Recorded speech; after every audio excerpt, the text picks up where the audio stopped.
Welcome to the Scenario Podcast, your guide to mental health and well-being. Each episode, we uncover practical tools, discuss expert insights, and explore how supplements can transform your mental health journey. Get ready to learn, grow, and thrive with us. If you're relying on a sleep aid right now, maybe something generic you picked up that promises to just knock you out, but you still wake up feeling fuzzy or exhausted. Or just groggy. Exactly. Then you already know that the conventional approach to sleep is failing. So today, we are moving entirely beyond those built backward solutions. We're doing a deep dive into the specific sources you shared, and they really redefine sleep problems. They show that poor sleep isn't some random event. It's a measurable failure of one of four key biological pathways. Right. So our mission today is to give you a roadmap, a way to get long-term restoration by matching proven ingredients to the exact mechanism that's failed you, whether that's cortisol staying high, melatonin being delayed. Or not having enough GABA activity, or that core body temperature drop that never seems to happen. That's the one. And most people fail because they don't target the correct pathway. And this is the big reason why those generic products don't work, isn't it? It's that they confuse sedation with actual restoration. You see these bottles with 10 different ingredients, it looks great on the label, but they're all in these tiny subclinical doses. Right. And the body only responds to targeted inputs at a clinical dose. Sedation just forces unconsciousness. It doesn't repair the underlying clockwork. So you're saying if my problem is a hormonal stress response, but I'm taking a supplement that's designed for a timing issue. You're not just wasting money. You're actively confusing your own physiology. You have to identify which hand on the clock is broken before you can fix it. Okay, so based on all the material, we've basically distilled nearly all sleep issues into four core failure categories. Think of this as our diagnostic framework. We've got circadian misalignment, neurotransmitter imbalance, elevated evening cortisol, that's the HPA axis problem, or a high inflammatory load. We only address the symptom once we know the mechanism. Let's do it. Okay, so let's unpack this. Sleep isn't just one simple system, it's a coordinated biological sequence. So what happens when that sequence collapses? Why are these four failures so distinct? The first failure point we see in the sources is all about the circadian rhythm control. The master clock. Exactly. This is what determines when your body wants to sleep and wake up. Yeah. It's governed by, well, mainly by light exposure, your core body temperature, and the release timing of melatonin. And the most common failure here is that delayed circadian phase. You know, you're trying to sleep at 10:30 p.m., but biologically, your body thinks it's still daytime because your melatonin is late to the party. That's exactly. And that leads to a long sleep onset. It takes you forever to fall asleep. And the sleep you do get is often shallow because your biological drive for sleep is still really weak. And the sources really stress this point. Yeah. The corrective action has to shift the timing of that clock. Yes. You cannot fix a timing problem just by sedating the brain. It doesn't work. That makes perfect sense. Okay, so moving on to the second mechanism, neurotransmitter balance. This is that necessary shift the brain has to make every night. Right, from that highly active, excitatory state to a quiet, inhibitory one. It's a push-pull dynamic. It is. On one side, you have your excitatory drivers, glutamate, dopamine, norepinephrine, all the things that create alertness and mental activity.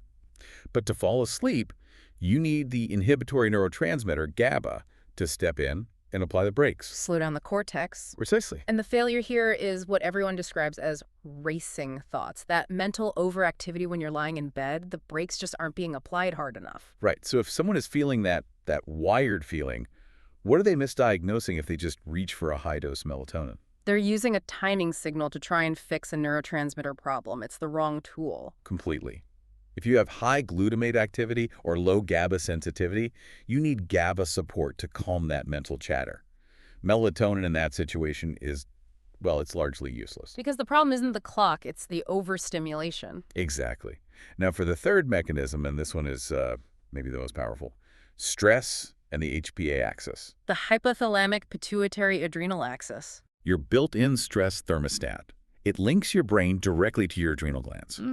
And cortisol, the main hormone here, should be high in the morning to get you up and profoundly low by the evening. And the failure is when evening stress, from work or emotional stuff, even a really hard workout too late at night, pushes that cortisol level way too high. And the sources call this a complete system override. An override. It is. High evening cortisol is the ultimate sleep blocker. It actively suppresses your melatonin release. It prevents that critical drop in your core body temperature. Which you absolutely need for deep sleep. Which you need, yes, and it keeps your nervous system in a state of vigilance. Wait, hold on. Before we move on, if cortisol overrides everything, why do the sources even suggest we bother with the other three? Doesn't that HPA axis failure just make everything else moot? That is a sharp question, and the sources address it by highlighting interdependency. So while cortisol can override other signals, often it's chronic stress, the HPA failure. That causes the other failures over time, like weakening your GABA signaling. No. But if the stress is acute, you have to fix the hormonal driver first.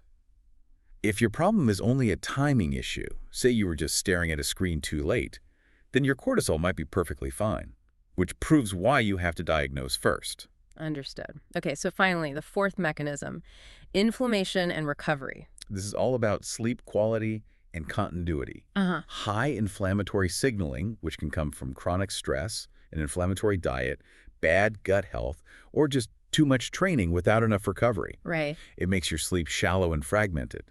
Inflammation is a signal of a challenge to the body, and it actively disrupts your slow-wave sleep, which leads to more night awakenings. So you might fall asleep okay, but you wake up feeling like you barely rested at all. Exactly. Completely exhausted. Yeah, this is where it gets really interesting for me. Now that we have these four failure mechanisms, timing, neurotransmitters, stress, and inflammation, we can stop guessing. Right. So let's look at the specific tools that target these things, because if we ignore this mechanism matching, we're just wasting time and money. Okay, let's synthesize this. First up, melatonin. Its job is singular. It is a circadian timer. It solves late sleep timing. And it does not induce sedation. It does not. It's And it doesn't help with stress-driven insomnia. And crucially, the effective biological dose is way lower than what's usually sold. We're talking 0.3 to 1 milligram. We'll talk more about why high doses backfire later. Okay. So next, for that mental chatter, we have magnesium glycinate. A very powerful neurotransmitter support tool. It calms the nervous system by promoting inhibitory signaling. It actually binds to and activates GABA receptors. So this is the gold standard if your insomnia feels like just pure mental tension. Yes, or neural overload. Then there's my personal favorite from the sources, glycine. It doesn't sedate you, but it's essential for sleep quality. How so? Glycine helps create that critical drop in core body temperature that you need to get into and maintain deep, slow-wave sleep. It's ideal for those people who say, I'm exhausted, but I just feel hot and wired in bed. I know that feeling. Now, if that HPA axis is screaming, you need an adaptogen. You need ashwagandha. That's the one. Its main function is to modulate the stress response. It reduces evening cortisol and stabilizes the whole HPA axis. If stress is overriding everything, ashwagandha is essential to reset that hormonal profile. We also have theanine. A great co-pilot for the neurotransmitter stack. It reduces excitatory activity, helps break those really frustrating racing thought loops. So it's a mental calming tool, but it's not sedating. Not at all. And for those with fragmented sleep waking up constantly, there is apigenin. It acts on GABA, a receptor sites, a bit like some pharmaceuticals, but naturally, to deepen sleep and specifically cut down on nighttime awakenings. It's a continuity tool. Okay, and finally, for mechanism 4, we've got tart cherry extract. Right. This one's job is to reduce the overall inflammatory tone in the body. So when your inflammatory markers are high, adding tart cherry extract can really improve sleep continuity and reduce those awakenings. So what does all this mean for you, the listener? The goal here is targeted correction, not just some generalized sedation. Let's look at how the sources suggest stacking these based on the most common failure patterns. Let's start with the classic. The person who cannot fall asleep. Sleep latency. Okay. You've got two sub-patterns here. If timing is the main problem, you're just not sleepy until midnight. The stack is melatonin. That low dose, 0.3 to 1 milligram, combined with behavioral changes, like getting morning light exposure. But what if it's the mental activity problem? The mind is racing, but the clock isn't actually late. Then you skip the melatonin entirely. You go for the neurotransmitter support stack, L-theanine, about 150 to 300 milligrams, plus magnesium glycinate, around 200 milligrams. And the sources have a big warning here, A right? huge warning. Combining high-dose melatonin with these calming agents often just leads to next-day grogginess. Does that actually help you fall asleep faster? Because you're trying to force two different systems when only one's actually failing. Makes sense. Okay, next scenario. You fall asleep easily, but you wake up repeatedly. The continuity failure. This is usually driven by either low GABA tone or high inflammation during the night, which leads to unstable sleep architecture. So you need architecture stabilizers. Exactly. The stack here is apigenin, 50 to 100 milligrams, combined with glycine, about 3 grams, and tart cherry extract, somewhere between 500 and 1,500 milligrams. This combo stabilizes your sleep cycles and helps maintain that depth. Okay, and the third and maybe the most challenging pattern is when stress blocks sleep, the HPA axis problem. This is the person who feels physically tired but mentally wired. They can't shut down because cortisol is just too high. So in this case, you have to put hormonal modulation first, above everything else. You must. The stack here is ashwagandha, about 125 to 300 milligrams, plus L-theanine and magnesium glycinate. You're specifically targeting that hormonal override and the neural overactivation that comes with it. And there's another critical warning here. The sources repeat for this group. Yes. Do not use melatonin early in this pattern. High cortisol will completely steamroll the melatonin signal. You'll feel like you have to rely on it, creating a dependency, but you'll never solve the root stress issue. Because the hormonal fire is still raging. Melatonin is useless in that fire. Let's clear up some common assumptions people have about these supplements. The biggest confusion seems to be between magnesium and melatonin. They do completely different jobs. It's Right. so important to get this. Magnesium reduces neural activity. It calms your mind. Melatonin sets your circadian timing. It shifts the clock. They are not interchangeable. Not at all. Taking magnesium when you need a timing shift or melatonin when you're just mentally wired will get you 0 results. You've picked the wrong biological tool for the job. Okay, let's talk about the dreaded morning grogginess. The sources clarify this dosage dilemma. Why do people so often wake up feeling worse after taking a sleep aid?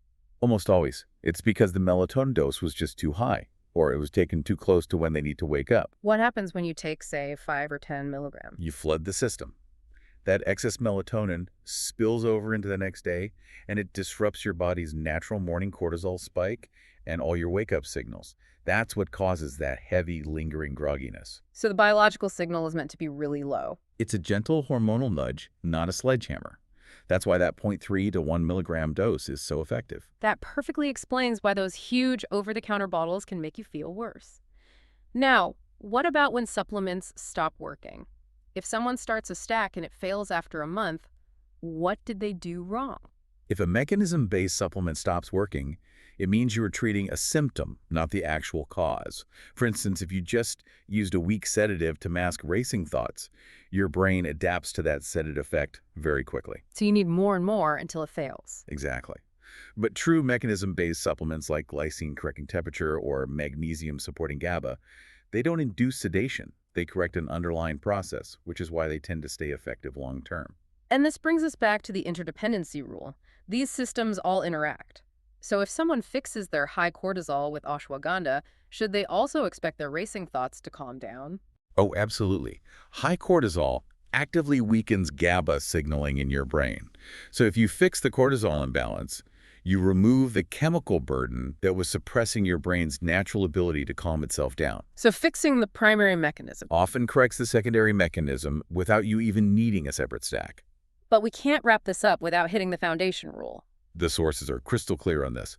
Supplements are powerful amplifiers of your biological signals, but they cannot, and they will not, override chronically poor sleep habits. No magic pill. No. If you're blasting your eyes with bright blue light late at night, or if your schedule is all over the place, no ingredient can fully overcome those powerful cues. Supplements are the targeted refinement. The foundation is the prerequisite. So to synthesize all this, The central goal is to stop hunting for sedation and start becoming a biological detective. Figure out which of the 4 core mechanisms is failing you.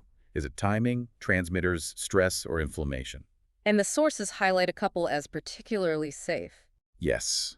If you're looking for long-term physiological correction without the risk of dependency, the sources really point to glycine and magnesium as having the safest, most beneficial profiles for improving your actual sleep architecture.